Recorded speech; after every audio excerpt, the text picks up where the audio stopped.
इसलिए ही गरुड़ पुराण में बताया गया है, जब किसी मनुष्य की मृत्यु हो जाती है तो उसकी आत्मा 13 दिनों तक अपने परिजनों के पास घर में भटकती रहती है और उसके बाद आत्मा मृत लोक से यमलोक की ओर निकल पड़ती है, जिसे पूरा करने के लिए उसे 12 महीने यानी कि 1 साल का वक्त लगता है। इतना ही नहीं, मान्यता के अनुसार 13 दिनों तक मृतक के नाम का मनुष्य संसार में आता है तो शरीर साथ होता है, लेकिन जाते समय वह भी साथ छोड़ देता है।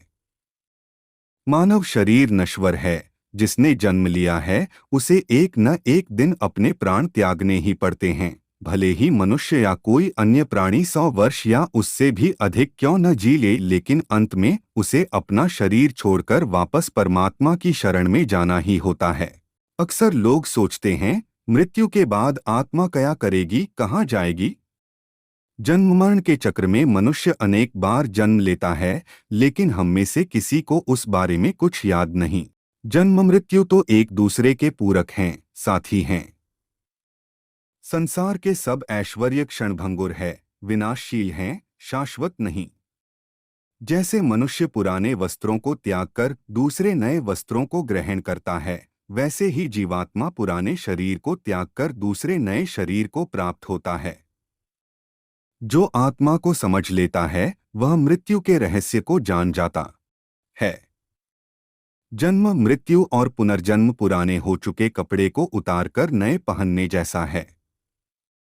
वर्तमान मानव अपने को कई तरह के भय से जकड़ा हुआ पाता है, जैसे असफलता का भय, असुरक्षा का भय इत्यादि, परंतु इन सभी से बढ़कर एक भय है जो मनुष्य को जीवन पर्यंत सताता रहता है, वह है मृत्यु का भय।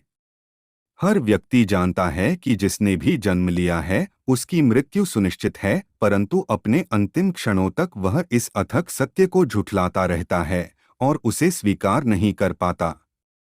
जीवन मृत्यु की एक धीमी, लंबित एवं सतत प्रक्रिया है। मृत्यु में वही क्रिया तो पूर्ण होती है जिसका आरंभ जन्म से हुआ है, और सही भी यही है कि मृत्यु का आरंभ जन्म से ही तो होता है। इसलिए अक्सर कहा जाता है कि अंत ही प्रारंभ है। गरुड़ पुराण एवं गीता आदि धार्मिक ग्रंथों के अध्ययन से जन्म, मृत्यु एवं आत्मा से संबंधित तत्वों का बोध होता है। गीता के उपदेशों में भगवान श्री कृष्ण कहते हैं कि आत्मा अमर है, उसका अंत नहीं होता, वह सिर्फ शरीर रूपी वस्त्र बदलती है।